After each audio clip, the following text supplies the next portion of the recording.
Hi, my name's Emma. I'm 28 years old, and I live in a quiet neighborhood in Chicago called Lincoln Park.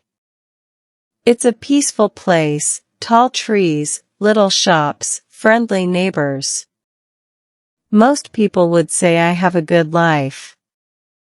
I have a husband, a nice apartment, and a stable job at a bookstore. But deep inside, I'm not happy. Every day I wake up with a heavy heart. A year ago, I made a big mistake. I married a man named Leo. He's 32, kind, gentle, always smiling. He's a good man. But I don't love him. I didn't marry him out of love. I married him because I was hurt, angry, and trying to forget Alex, my ex-boyfriend, who broke my heart. I rushed into it thinking marriage would heal me, that maybe love would come later. But it didn't. And now I'm the one hurting. Leo tries so hard to make me happy. He brings me flowers every Friday, cooks dinner when I'm tired, leaves sweet notes in my lunch bag. He calls me my sunshine and always kisses my forehead. Most women would feel lucky. But me? I just feel sad, because I can't love him back. One night, we sat on the balcony. The stars were out, the air was warm. Leo looked at me and said, "Emma, I know you don't love me yet, but I believe you will. I will wait. My love is strong enough for both of us." His words, they broke me. He had hope. I had none. I felt like I was living a lie, smiling when I didn't want to, saying thank you when I felt nothing. I was living a life that didn't feel like mine. My mom once told me, "Emma, love can grow with time. Marriage isn't always about strong feelings. It's about kindness, respect, and patience."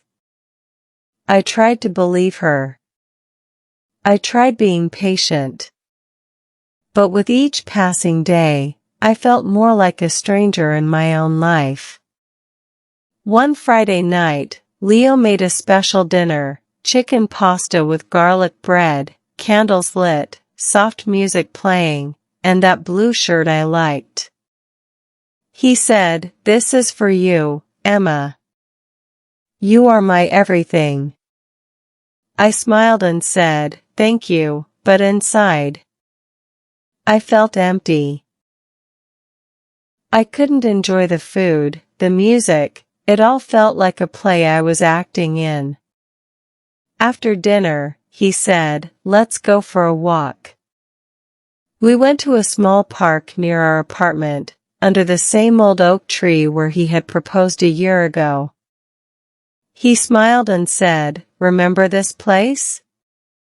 I told you I would love you forever."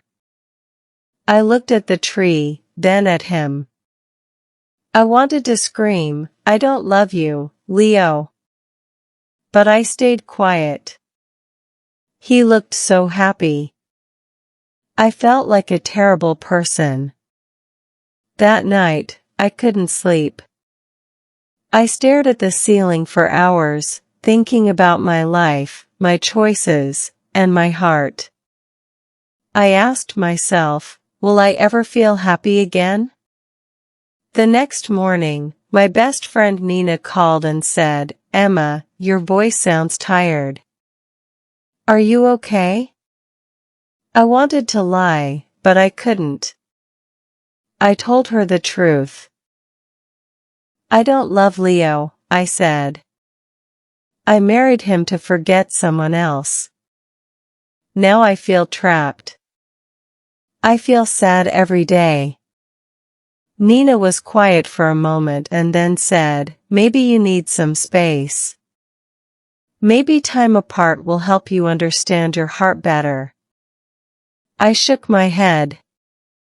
It's not time, Nina.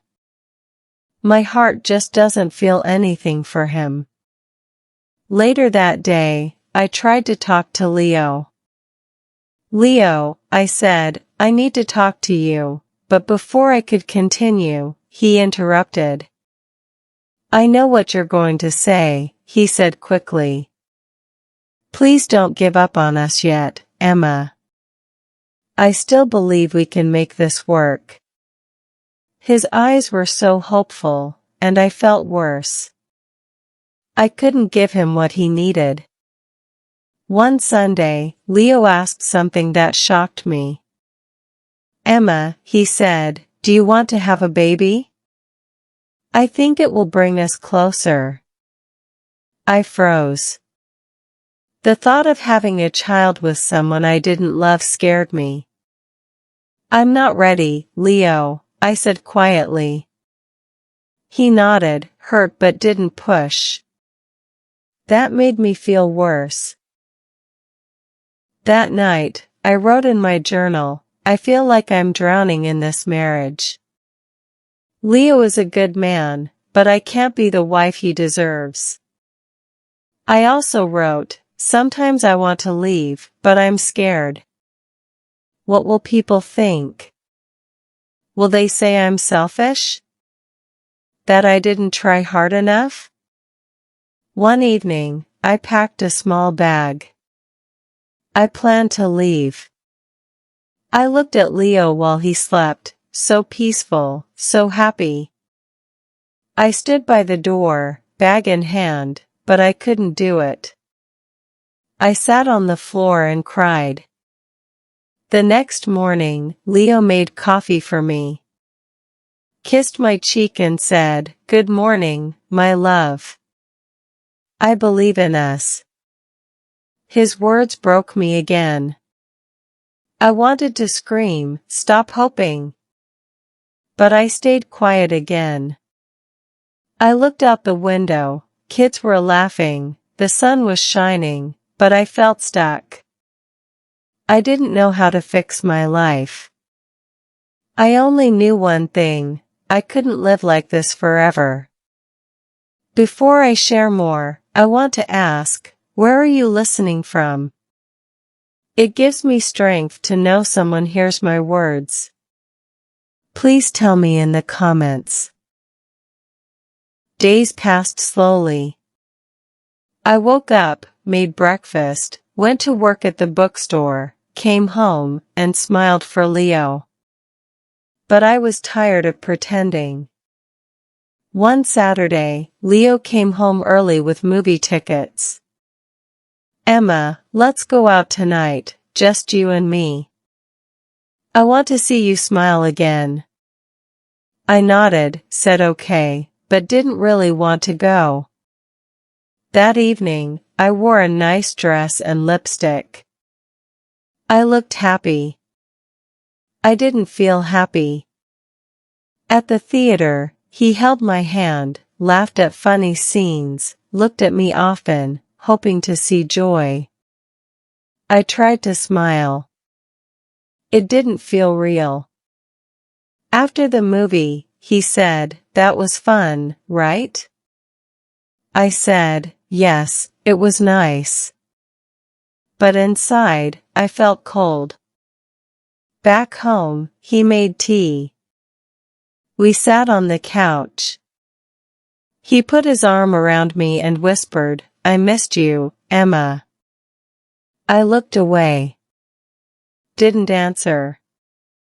I knew I was hurting him with silence. The next morning, I went to see Nina. We sat at a cafe near the lake. Cloudy sky, cold wind. She looked at me, worried. "Emma, you don't look well. You look tired." I sighed. "Nina, I feel like I'm in a box with no door. I want to leave, but I'm scared. Leo is a good man. Everyone will hate me if I hurt him. She took my hand and said, no one can live your life for you. If you're not happy, be honest. Leo deserves the truth, and so do you. Her words touched me, but the fear remained. What if I hurt him too much? What if I regret it? That night, I sat by the window. Lights from homes glowed. I wondered, are the people inside happy or pretending like me? Leo sat beside me and said gently, Emma, you've been so quiet lately. I feel like I'm losing you. I couldn't tell the truth. I'm just tired. Work's been busy, I said. He nodded, sadness in his eyes. The next week, Leo planned a trip. Let's go to Lake Geneva for the weekend. Just us. Maybe the fresh air will help. I didn't want to go, but I said yes. We drove for 2 hours. The lake was calm, trees green, sky blue, so beautiful, but I felt nothing. He booked a small hotel by the water. That evening, we walked along the shore. He laughed, took pictures, held my hand, said, this is nice, right? I didn't know what to say. My heart was silent. That night, he gave me a small box, a necklace with a tiny heart. This is for you. My heart is yours. Tears filled my eyes, not from happiness, but guilt. Thank you, I whispered. Later, when he was asleep, I sat on the floor thinking. I remembered the day we met, how he was kind to me when Alex left. He helped me smile again. But I never loved him. I married him broken, thinking it was better than being alone. But I know now, it's worse to live without love. Back in Chicago, I started writing letters to myself. I didn't show anyone. One letter said, Emma, you're not a bad person. You made a mistake, but not with hate. You must be brave. Find your truth. Another said, Leo isn't your enemy. He's a good man. But he's not your home. Writing helped. A few days later, I told Nina, I'm thinking of telling Leo everything. She said, I'm proud of you. That evening, I made tea and asked Leo to sit. Hands shaking, I said, Leo, I need to tell you something. He said, okay. I took a deep breath. I care about you. You're a good man. But I don't love you. I never did. I married you because I was hurting. I thought love would come later, but it didn't. Leo was quiet. He didn't move. His eyes were wet. I knew, Emma. I saw it in your eyes. I just didn't want to believe it. I cried. I'm so sorry. I never wanted to hurt you. I love you, Emma, he said. But I can't be the only one trying. If your heart isn't here, I can't hold you back. His kindness even in pain broke me. We sat in silence. No shouting, no blame. Just quiet sadness. That night, I slept on the couch. I whispered, I told the truth. For the first time in months, I felt like I could breathe. Days passed quietly. We lived in the same apartment but didn't talk much. I slept in the guest room. Leo still made coffee and left a cup for me, but no more notes, no more smiles. Just silence. At work, I stayed busy, arranging books, helping customers. But my mind was always elsewhere. One afternoon, Nina visited. "How are you?" she asked. "It's hard," I said, "but I feel more honest now." "What will you do next?" she asked. "I think I need to leave," I whispered. That evening, I told Leo the first wanted to move out. He asked, "Do you have a place?" "Yes," I said. Nina offered her guest room. Leo nodded. "I'm not angry. I'm just sad. But maybe this is right." Tears came to my eyes. "I never wanted to break your heart." He smiled softly. "You didn't break it. I gave it to you, freely. I don't regret loving you." The next morning, I packed a small bag. The apartment felt heavy with memories. Leo helped me to the door. "If you ever need anything, call me." "Thank you for everything," I said. He looked at me one last time and said, "Take care, Emma." I got in the car with Nina. She smiled. "Let's go," she said. I didn't look back. At her place, I cried, not because I missed Leo, but because I felt everything at once: guilt, sadness, fear, and a little hope. I made a choice, for myself. Weeks passed. I stayed at Nina's. Helped with cooking, watched movies. She never pushed me to talk, but was always there. I started walking by the lake, watching people live their lives. It calmed me. One day, I saw a flyer for a creative writing class. Something inside me said, "Try this." So I signed up. The class was small, just 8 people. We wrote and read our stories. At first, I was shy, but slowly I enjoyed it. One evening, I wrote, "I lost love before I even found it.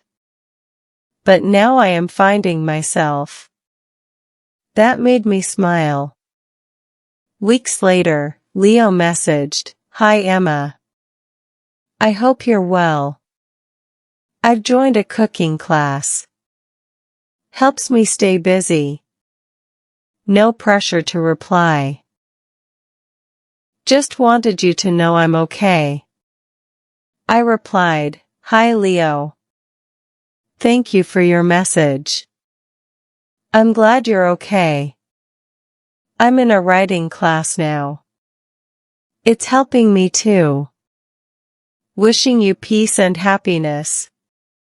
We didn't talk again, but it felt good to say goodbye kindly. Months passed. I found a small studio near the bookstore. Not fancy, but mine. I painted the walls yellow, added flowers, hung a picture of the lake. Every morning, I made coffee, sat by the window. I felt lonely sometimes, but also free. I still thought about Leo. I hoped he'd find someone who truly loved him. He deserved that. One day, I found the necklace Leo gave me. I placed it in a box and wrote a note, "Thank you for your kindness." I couldn't wear it, but I will never forget it. I left it with Nina to return to him. As seasons changed, so did I. I smiled more. Made friends in writing class. Laughed again. I started to feel like me. One night, I looked in the mirror. I saw a woman with tired eyes and a soft smile. A woman who had been lost but was now walking her own path. I whispered to myself, it's not a perfect story, but it's mine. I'm still learning. Still growing. I don't know what the future holds, but I know one thing, never marry for the wrong reason. Never silence your heart. And if someone out there feels like me, I want to say, you're not alone. It's okay to make mistakes. It's okay to start again. Be honest. Be brave. Your heart knows the truth. Thanks for listening to my story. It's not full of smiles or happy endings, but it's real. And sometimes, being real is the bravest thing we can be. If you liked this story, please don't forget to like, share, and subscribe.